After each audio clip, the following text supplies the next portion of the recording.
मित्रांनो, ह्या जगात फक्त आईवडीलच आपल्याला काहीतरी देत असतात. त्यामुळे आईवडील यांच्यासारखं दैवत कोणतंच नाही. कोणीच आईवडिलांपेक्षा आपल्याला मोठं नाही. असंच एक उदाहरण, एक व्यक्ती ज्याचं नाव रॉकफेलर, त्या व्यक्ती जगातील सर्वात श्रीमंत माणूस होता. त्याने शून्यातून विश्व निर्माण केले होते. आपलं कुटुंब आणि आपला व्यवसाय यातच तो राहायचा. त्याने शून्यातून विश्व निर्माण करताना संपत्ती खूप कमावली होती.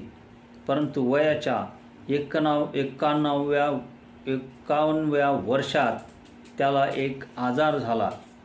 तो डॉक्टरकडे गेला आणि डॉक्टरांनी सांगितलं त्याला की तुला जो आजार झाला तो आजार महाभयंकर आहे. त्या आजारातून तू फक्त 6 महिने जगू शकतो. त्यामुळे तो घाबरला. तो घरी आला, मुलांना बोलवले आणि मुलांना सांगितलं आणि त्यांनी एक रॉकफेलर नावाची एक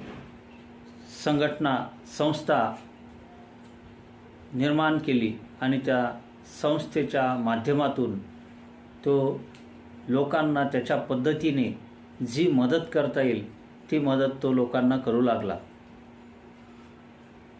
दररोज तो लोकांना आपल्या पद्धतीनं त्यांचे प्रश्न असतील ते प्रश्न सोडवू लागला.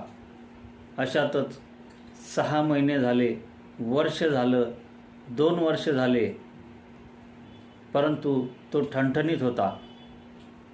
असे वर्षानुवर्ष गेले आणि वयाच्या 92 वर्षापर्यंत तो अगदी ठणठणीत राहिला. ही किमया फक्त त्याने लोकांना केलेल्या मदतीची आहे. आणि अशी ही मदत त्याच्या आयुष्यात खूप मोठी क्रांती घडवून आणली. आणि त्याने जी संपत्ती लोकांना दिली ती संपत्ती त्याची कमी झाली नाही, उलट त्याच्या संपत्तीत वाढ झाली. अशा पद्धतीची त्याने जी लोकांना मदत केली त्या मदतीच्या आधारावर त्याचं आयुष्य नक्कीच वाढलं. असे उदाहरण आपण बघितलेलं आहे. त्यामुळे लोकांना काहीतरी आपल्या पद्धतीनं आपल्या परीनं जेवढं होईल तेवढी मदत करावी, एवढेच या प्रसंगी